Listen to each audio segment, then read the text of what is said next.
ko pavasarī jūtam. Es jūtu, kā man patīk vērot, kad nokūst sniegs.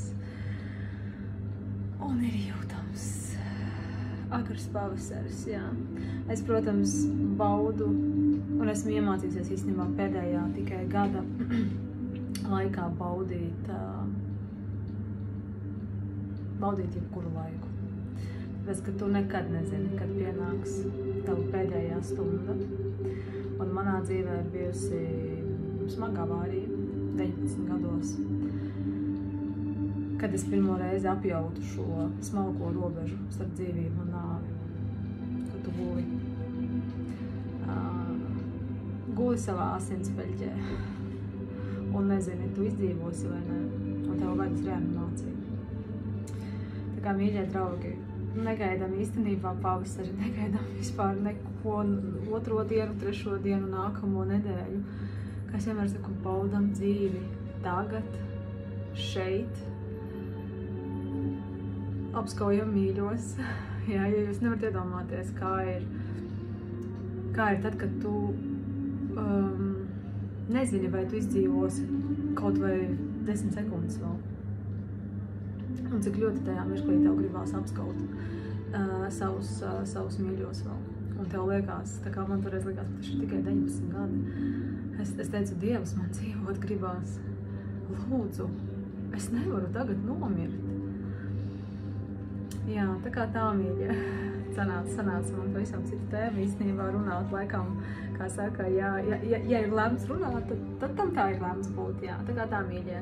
Šeit, protams, ir enzīmu grupa, šeit, protams, ir viss par fermentiem, bet ziniet, kā tie cilvēki, kas pie mums atnāk, viņi saprot, ka tas nav tikai par enzīmiem.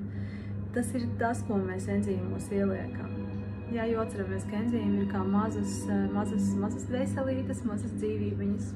Un, ja fermenti tiek taisīti sākotnēji, tā kā viņiem ir jābūt taisītiem, ūdens ir pareizs, bez informācijas, bez visādiem draņķiem. Un tas cilvēks, ja, protams, arī tvertnēm jābūt ir tādām pietuvinātām, ja, kādām ir mazas daķeļenzīmu. Un varu teikt, ka viens no galvenajiem tātad iesācējiem, kas ir Kirills, viņš bija šeit, viņš apstiprināja to, ka mūsu tvertnes ir ļoti labas.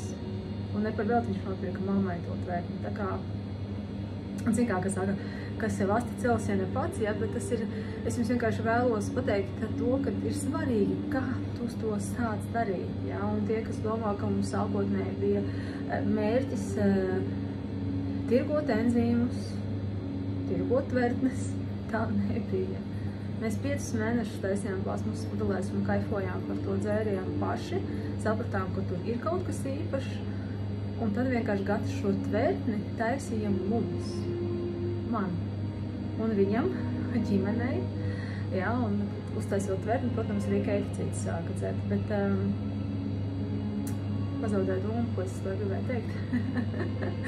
Jā, pareizi, sākums ir svarīgs, un jā, tie nav tikai fermenti, tā ir enerģija, ko tu iegūti.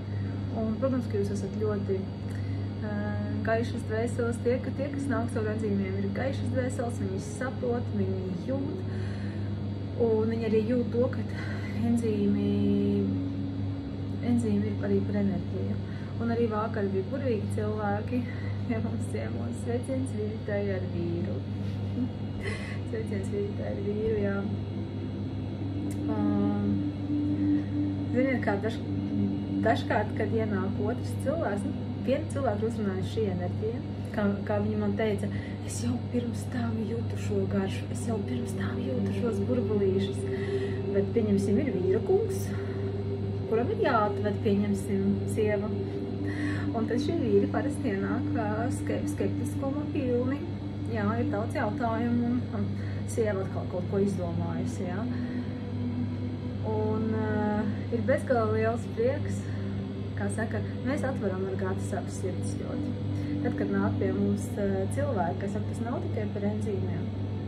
Cik tu esi gatavs atvērt savu sirdi, cik tu esi gatavs dalīties ar to, kas ir tavā sirdī. Un patiesi prieks vērot tātad šīs dvēselītes, kuras beigās atvarās un sāka jautāt pat vairāk jautājumus nekā tas cilvēks, kurš ir atbraucis. Un cilvēkam ir svarīgi zināt, un cilvēkam ir normāli, ka viņam ir jautājumi. Tieši tādēļ mēs aicinām cilvēkus pie sevis, un šis viss, kā jau minēju, sākās ļoti, ļoti dabīgi. Tas nesākās kā mērķis, ka mums ir jātirgo kaut kas, un tvertnes, un enzīmi, un vitrīna, kas ir aizmugurē. Tā tas nebija domāts, bet ziniet kā, tad, kad kaut kas dvēselē noteikti ir jādara, tas viss notiek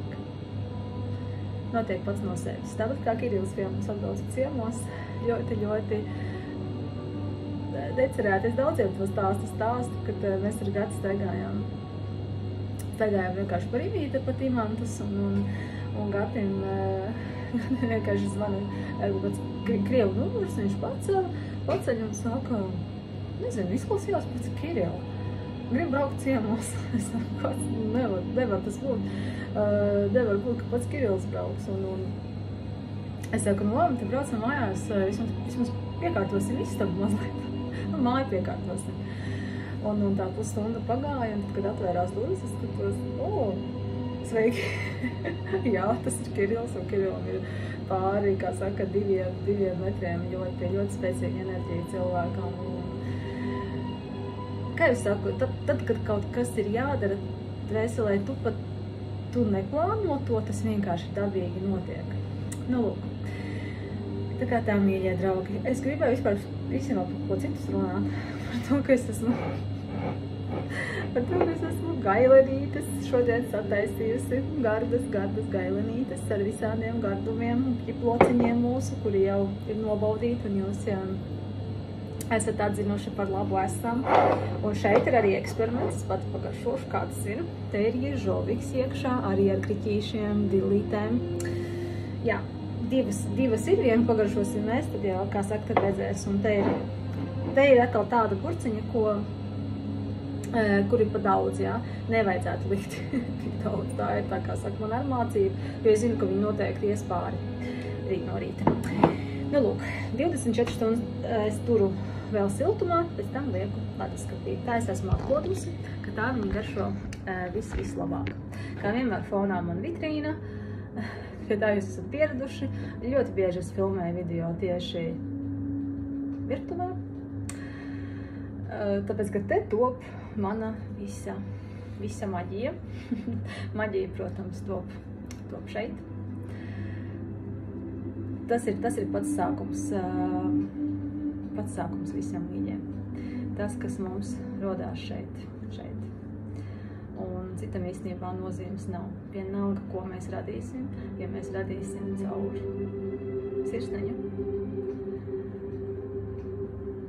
Tad mēs palīdzēsim paši sev un palīdzēsim pasaulē, palīdzēsim tev un vēl kādam citam. Man patīk šis salīdzinājums ar akmentiņu. Viens ļoti mīļš cilvēks teica, ka šis akmentiņš, ko tu aizmet, gan šis negatīvais vārds var aiznest ļoti tālu. Jo, piemēram, ja tu kādu sāpini, viņš sāpinās citu un vēl kaut kādā veidā. Šī dvēselīte nebūs, kā saka, sapratusi to, ka tumsa vairo tumsu, ja, un gaisma vairo gaismu, mīlestību, jo bieži cilvēki šo aizvainojumu krāja un nodara pāri citam. Bet, ja tu dari šo labo akmentiņu pamet, tad tas aiziet tālu. Cik vien tālu, pat īstenībā mūsu apziņa nesniedzās. Tā kā tā, sanāca garš video. No manas sirds uz jūsu. Paldies, ka jūs esat. Turpināšu radīt, turpināšu jūs iepriecināt. Un, jā, lai visiem burvīga un mīlestības piepildīta diena.